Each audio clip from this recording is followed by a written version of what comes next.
कि परदेसी जब छुट्टी आता है, महीना 2 महीना अपने घर बच्चों में गुजारता है और छुट्टी खत्म होती है तो जाता है, उसके दिल की क्या कैफियत होती है ये कोई परदेसी मुसाफिर ही खूब समझ सकता है। मैं एक दफा उम्रे के लिए जा रहा था तो मेरी साथ वाली सीट पे एक बंदा बैठा हुआ है, बिल्कुल आंखें उसकी सुर्ख हैं, बात वो करता नहीं है। चलते चलते जहाज बुलंदियों पे पहुंचा, उड़ान ले रहा है, इतने में जब बराबरी पे आया फिजा के तो खाना लगना शुरू हुआ। मैंने टेबल खोली, उसकी टेबल उसी तरह बंद है, ने टेबल नहीं खोली।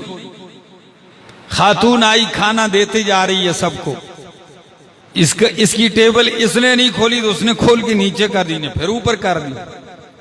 कहने लगी आप खाना नहीं खाते, सरेला नहीं खाते। मैंने कहा इसने टिकट तो दी है, खाता क्यों नहीं है? लेकिन मैंने जब उसकी तरफ देखा तो उसका चेहरा एक इंतहाई गम में डूबा हुआ है।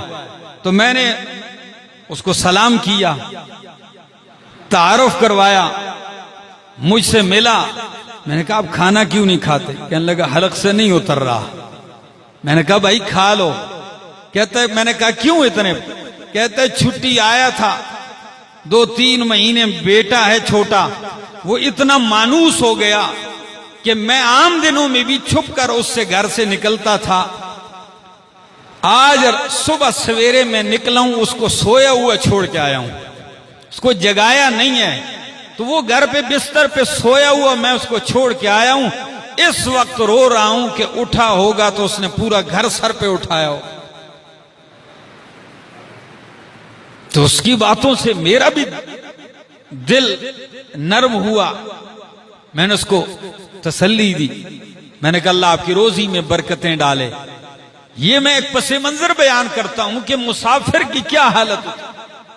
हालांकि बच्चे को वीराने में वो नहीं छोड़ के गया, मां बाप, उसका बाप यानी दादा मौजूद है घर में, भाई मौजूद हैं, अपने खानदान में छोड़ के जा रहा है। उसके दिल की क्या हालत है, तो अल्लाह के खलील के दिल पे क्या गुजरी होगी, जहां जिंदगी का कोई आसार नहीं है और बाल सफेद हो चुके हैं, बुढ़ापे का बेटा है। 99-96 साल की उम्र में मांग मांग के अल्लाह से अल्लाह ने दिया और इस वीराने में छोड़ के जा रहे हैं, तो उनके दिल की क्या कैफियत होगी। लेकिन हुक्म रब्बी था, छोड़ के चले गए। जैसे ही बच्चों और बीवी के बीच में पहाड़ हाइल हुआ, पहले तो देखते देखते जा रहे हैं ना, जब बीच में रुकावट आई, पहाड़ की ओट आई, फौरन इल्तिजा शुरू कर दी। कुरान ने वो दुआ नकल की, क्या फरमाया? रब्बना इन्नी अस्कन्तु मिन ज़ुर्रियती बिवादिन गैरि ज़ी ज़र्इन। ऐ मेरे रब, मैंने अपनी बाल औलाद ऐसे वीराने में ला के बसा दी है, गैरि ज़ी ज़र्इन, जहां कोई खेती नहीं। लेकिन कहा इंद बैतिकल मुहर्रम, तेरे हुर्मत वाले शान वाले घर के पास।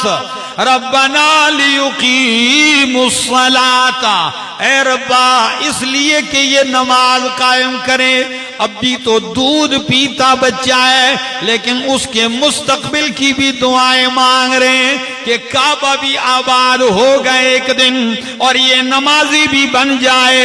और दुआ भी अजीब है, फरमाया फजअल अफइदतम मिनन्नास तहवी इलैहिम, ऐ अल्लाह लोगों के दिल मायल कर इनकी तरफ, वरज़ुक़हुम मिनस्समरात, और इनको फलों में से रोजी दे, लअल्लहुम यशकुरून।